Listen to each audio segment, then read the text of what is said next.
So I'll start the assignment. I'll start the discussion with the positional play, and then I'll go to weakness, and then I'll go to space advantage. So let's see the first position. The first position was this.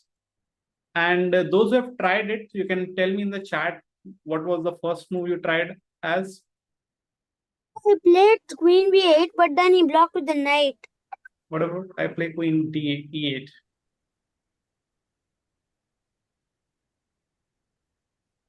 So actually, see I this. think I also played one more game like that. I think I played like 96 or something. So this position is basically about prophylaxis. The point is that lot many things. Okay, Manu. Lot many things can happen after I remove the knight, because in this particular case, the knight is actually a very, very strong piece which is protecting the king. And once we remove the knight from the game, we are having kind of a good thing to go for. I don't want to go for bishop f6 right away, because after queen f6, I have to trade queens. So that's one thing. And remember, black is +1. So black is happy after black will never lose these positions. So black is actually crushed here, but the only problem is that there are some attacks coming on the king. The first move out of this position was actually to teach you about prophylaxis. The first move was just playing king a3. Or even if you found king c1, that was even fine, but king a3. Because after playing king a3, you don't allow any tactics to work now in their favor.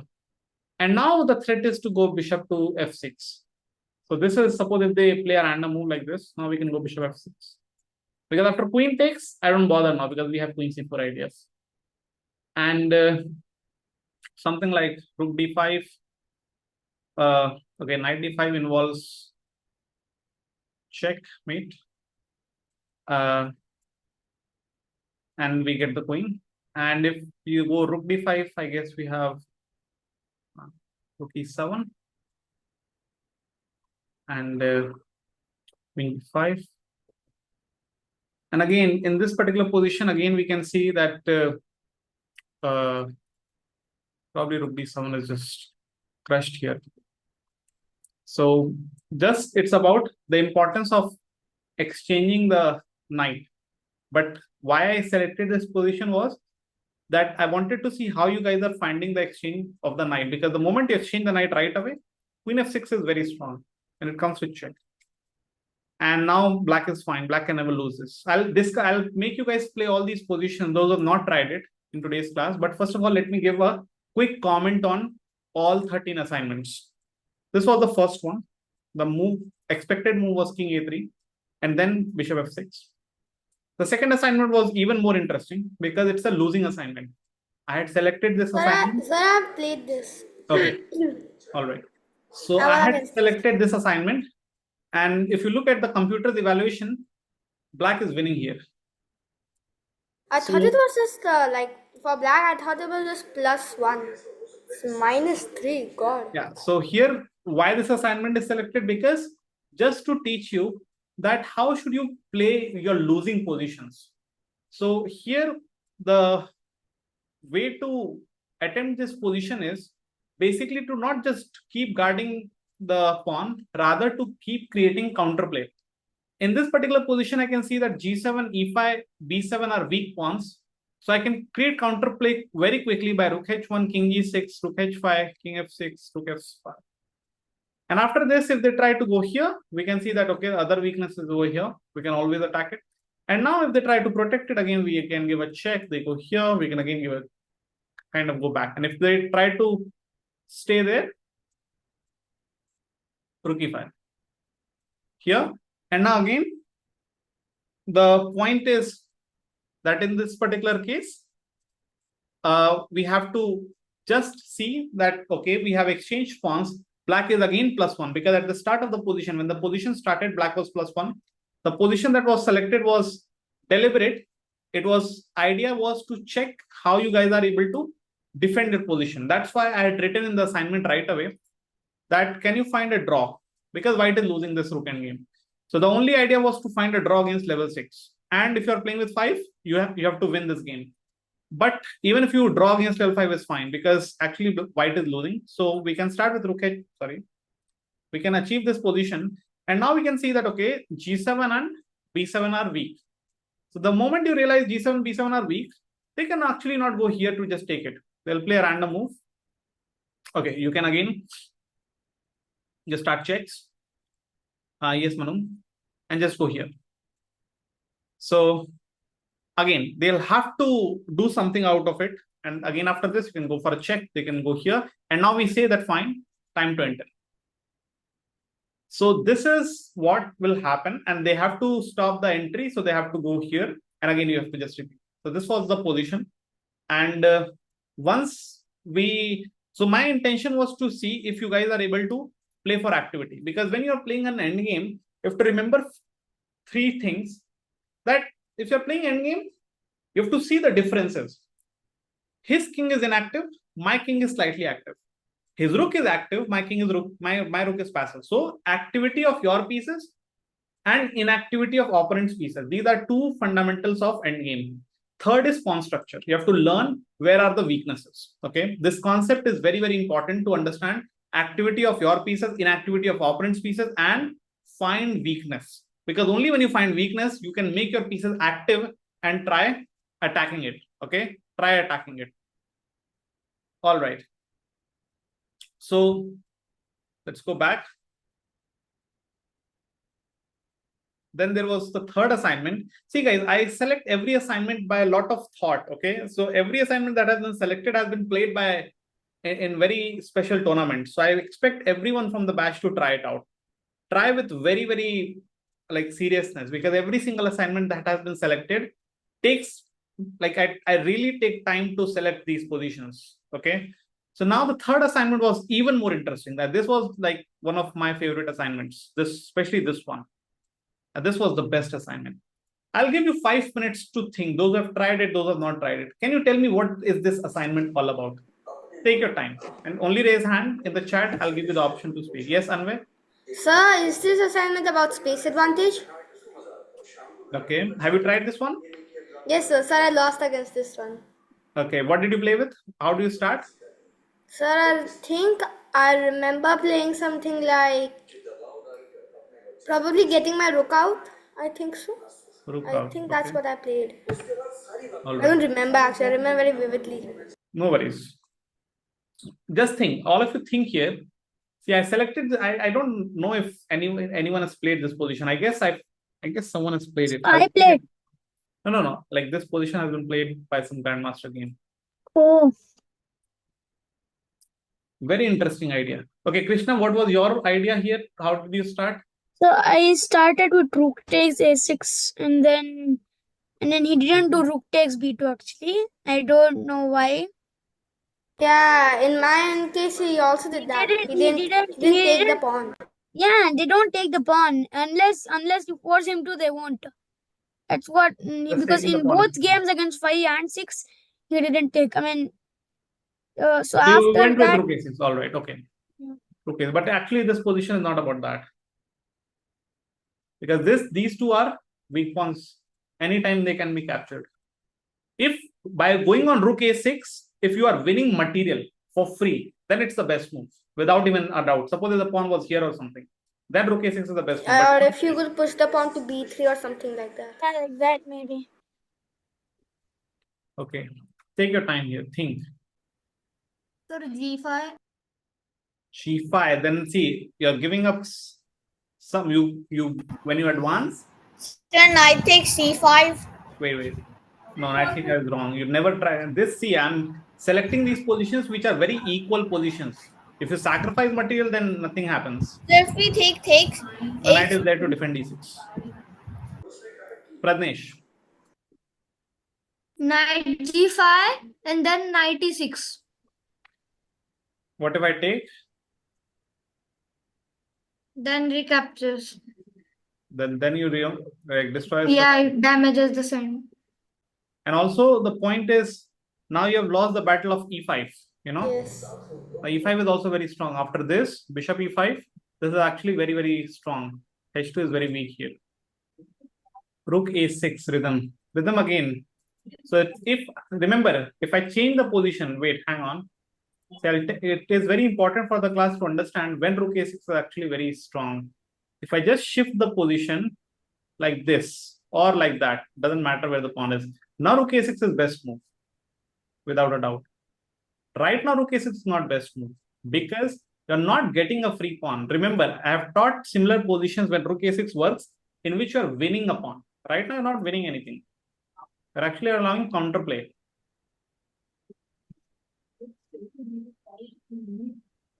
I'll explain now. See why assignments are given so that you guys have to spend time.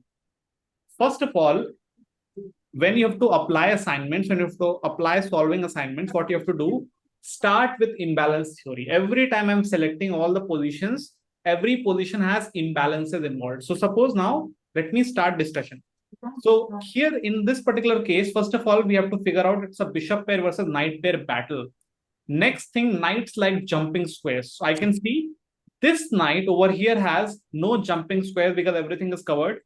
But this knight wants some jumping squares. Just because of my f pawn, the jumping squares have been taken care of. So both the knights are passive, bad knights.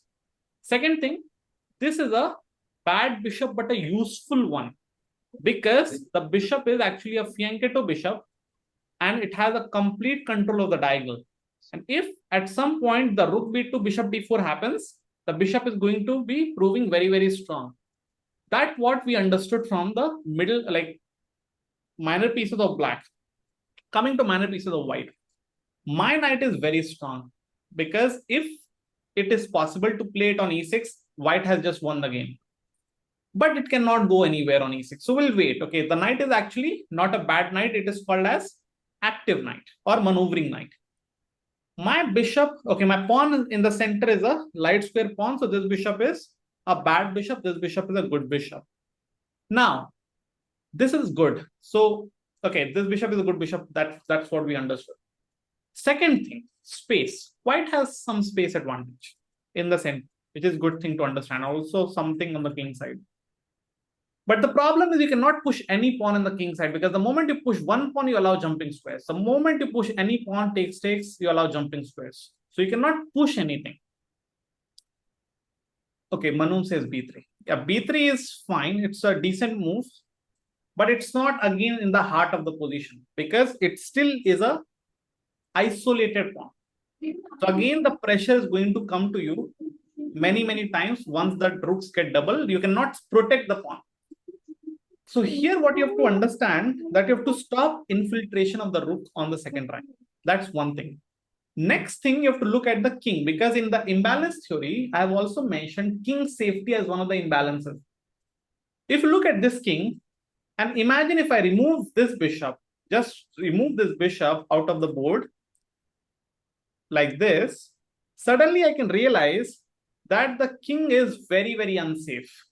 And many tactics are in the game because there are a lot of holes. Remember, I have talked about that. Holes are present on 5th and 6th rank. So if you look carefully, some noise is coming. If you look carefully, you can find holes present on 6th rank. Many holes. And my knight will love to sit over here if it is possible. Then I realize that because the bishop is here, bishop is basically one thing which is keeping the black's position intact for now. So if I do a trade, if I do a deal that, okay, I remove my bishop, my good bishop for a useful bishop, those who came in the Saturday, I guess they should understand when a useful bishop should be traded with a good bishop, right? Not every time good bishops should be traded, but sometimes good bishops should be traded with useful bishops if you are achieving something greater. So here we are achieving unsafe king. So I want to play bishop d4 in order to exchange, but who is creating trouble? So the pawn is creating trouble. So pawn d4 is in. And the point is the pawn cannot take it because bishop takes rook. Rook it's forced, and after exchange of pieces, we get bishop d4. Sack a pawn, get bishop d4, and after this, the position gets collapsed. Knights have no jumping squares, and the position is just nothing now. You have to start with knight f6. So this is how you learn about positions. See, making random moves is good. Like b3 is decent, but remember, b3 is still isolated. It's not in a chain. If there was a pawn, just adding a pawn instead of a h pawn, then b3 is super. But right now, b3 does not do anything much. So then we figure out a move like b4. When I gave this position, I was really hoping for you guys to try this position with due diligence. And because of my f pawn sitting on f4, they don't have a jumping square. And that's how a position gets collapsed. Whenever I say that there are a lot of pawn weaknesses, it means square weaknesses are bound to happen. They are like, they go together, hand in hand. So we again see that there are super many weaknesses of pawns. So it means, again, there are super many holes. Always there will be holes. Always there will be holes, okay? So when you see that, okay, there are so many weaknesses, I have to start attacking and improving my position. So rook e7, rook on the 7th rank is a beautiful thing to do. And now they go here, and now you just double up. And we are creating some tactics. And after this is again a hole, beautiful hole. And we are putting a pressure, they are defending the pawn. And I explained about a concept which is called as Fixing the weakness. Fixing the weakness. And also one more important, there are 3 types of pieces. What were they? Who remembers? It's also shared in the notes. Underprotected pieces, unprotected pieces, and overprotected pieces. Underprotected piece means, look at this. If you look at this case, a piece, I guess everyone has been shared the notes. You should check it on your WhatsApps. Underprotected piece means if the number of attacker and number of defender are equal. Unprotected if the number of attacker is more than number of defender. And or if the number of defenders are not even there. And overprotected means if the number of attacker is less than number of defenders. Overprotected pieces are the safest pieces. Tactics around overprotected pieces don't happen. Tactics happen around underprotected pieces. Like suppose if I go rook e7 and rook c8, this pawn is actually an underprotected pawn. We are attacking once, they're defending once. So now everything starts happening. See how? If I am able to play bishop e6, the defender goes away, we win the pawn. So for that, rook e1. And again, we realize that we are creating a bishop in the underprotected bishop because 2 times attack, 2 times defense. The bishop moves. And now we just go here. Have to exchange. And after this, we win the pawn. So this is how you understand your, this is how this position should have been attempted. And if to try it out, I'm just explaining today. Those who have not done it, just do it, okay, by the coming Saturday. And this is again a very simple position, guys. I guess I've already explained in the class. This was about multiple weaknesses, and we wanted to play f5, 6. We wanted to play knight here, rook here, claim the challenge the file. And this is a permanent weakness. You fix it and then you win it. This was about weaknesses. So far, I have explained, I guess, 9 positions. Is anyone having any doubts in 9 positions? Otherwise, I'll be going to space. No, sir. You can take your time. I'll give you 1-2 minutes, a break. Just think if you're having doubts in any of the positions. If you are having any questions, you can ask me. So let's start with space. I hope everyone is clear. Pradnesh, Rhythm, Manum, Srinjoy, you guys understood? Yes, sir. 9 positions. Okay, that's good. Okay, let me close all these things. And let me close weakness. Okay, we'll start with space. I guess space was one of the class I have already taken with the batch. So I'll be a bit quick to explain things. So here in this position, we can see that weakness. First of all, you figure out weaknesses. The moment you figure out weaknesses, your game is going to be a bit easy. Now we are again having space advantage. On the king side, it means you don't have to take things fast. You have to take things slow. You have to improve your position step by step. There are obviously holes here and there. And you have to compare your pieces with opponent's pieces. So I don't want to play like this. Like, I don't want to go for this idea because I know the knights like to jump. And this knight, if it has to jump, it has to go like this and this. And if I go here, the knight will be very happy to exchange with me.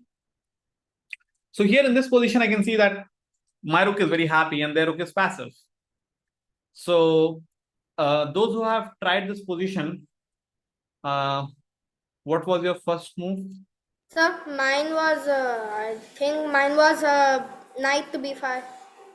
Fix the B5. Okay, anyone else can tell me in the chat? Those who have tried it, only in the chat, huh? Tell me only in the chat. Those who have tried it, you can let me know what was your first move.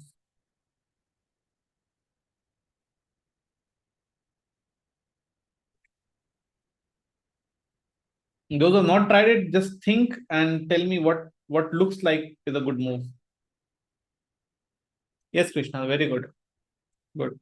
Every position that I am giving, guys, every position has imbalance theory involved. There's not even a single position apart from the rook endgame that I gave. It was just given to test you how do you fight a losing battle. So apart from that, every single position that has been sent in the month of July and June involves imbalance. Every single one of it. Okay, so now I'm going to talk about the idea. So here, I don't want to go for knight b5. Remember, if you are having space, you don't want to just jump around. You have to first of all see the quality of imbalances you are having. So right now you can see this bishop is a good bishop, this bishop is a bad bishop, so bishop c4 first. First you start bishop c4. You have to take time. Don't rush things. Start with bishop c4. Okay, they take, you change. And the moment you see the pieces that are left, now you're having a good bishop. And now the knight will become a good knight because even if they take, you're taking, your pawn chain is improving. And then they are having permanent weaknesses, which cannot be solved. If they play rook h8, remember, you don't want to just trade. This is again the same example, the same idea, which I was explaining in the positional idea here, that why rook a6 is not the best, because counterplay. Same idea is involved here. Why rook g7 should not be played, because counterplay. Now, okay, here it is slightly fine to play, but I still don't recommend. Just wait. Wait. No need to rush, because they have nothing to play right now. Nothing. Now you just improve. Now take, and now improve. No counterplay will be there. The bishop is very, very bad. You just improve your bishop to e3, controlling both the diagonals, keeping an eye on both the diagonals, and then we improve the king, we improve pawn, and automatically you'll realize, yes, Manu, that's correct. Last class, last week, we did the exact same position. So in the space assignment, all the positions that were selected were already taught in the class. So this position has already been involved. So the first idea that I was expected was bishop c4. Next, let's see the next position. Again, this is again one of the same. See how and why assignments are so important, because if you do it very honestly, you will find similarities, and you will be the one telling me, sir, I noticed a similarity. Look at this position, look at the structure, and look at the structure over here. Can you see the similarity over here and over here? See, this is one position which was involved in weakness assignment, and this is another position which is involved in space assignment. Notice the similarity. So again, we can think that how can we achieve a5, a4 later on, a4, a5 later on. Okay, but again, those who have tried, I have already explained this position. So those who have tried it, what do you think was the right move here? Look, first of all, again, look for imbalances. This bishop is a good bishop, center pawn is light square. This bishop is a bad bishop, center pawn is dark square. The knight has jumping squares. This knight has not jumping square. So if you would have tried it, the move was again to go correct. A4, A5, A6. Make the knight. So I already knew it. You just said it before I could type it in. So again, the knight will become passive, has no jumping square, zero jumping squares for the knight. And then later on, you have to start improvising. And again, if you are In my wondering game, why he I cannot take, played A4. I yeah, played A4, then he did bishop D8, and then I played A5 anyway. No, something like, I don't know. This bishop was all there. When I played A5, it's like this similar position. When I played A5, he took with the knight. the I knight did has bishop become takes good knight. knight. Very good. Bishop takes knight. And Pawn after takes. pawn takes knight, I did knight takes C5. Very good. And then the Good. double pawns. Yeah, the Managed double to pawns get are the weak. double pawns. Exactly. That's how you should play, because you realize that I will never be afraid of exchanging my bad bishop for an active knight or maneuvering knight. So this is very, very important for you guys to notice. So again, this position is very, very similar. It's exactly copy paste of pawn structure. Just there's a C5 pawn, and the idea is still the same. Okay. So there was a C5 pawn in that also, right? No, not here C5. you are having C5. Here you don't have C5. That's all. So again, let's go back to space. So let's go back to position number 3. Again, this was, I guess we have already tried in the class. You should not exchange it. Everyone in the chat, because everyone was present in the class, only in the chat personally to me, what was the first move? So one more thing, you have to improve your memory. When you see, after we can play. Yeah, that's correct. Sir, I think the knight move was knight G4. Yeah, but you had to answer me in the chat. Oh, okay. So one more thing that you have to improve in yourself is pattern recognition. When I've shown your position, if I ask you, suppose after 1 month or 2 months, you should be able to tell me not the full game, it's not expected, but the idea, the core idea of the position. That is expected from this batch, okay? Especially from this batch. That you guys have to improve your memory power. For that, you have to concentrate a lot. You know, after the class, your mind should be like, I'm so tired now, I cannot do much now.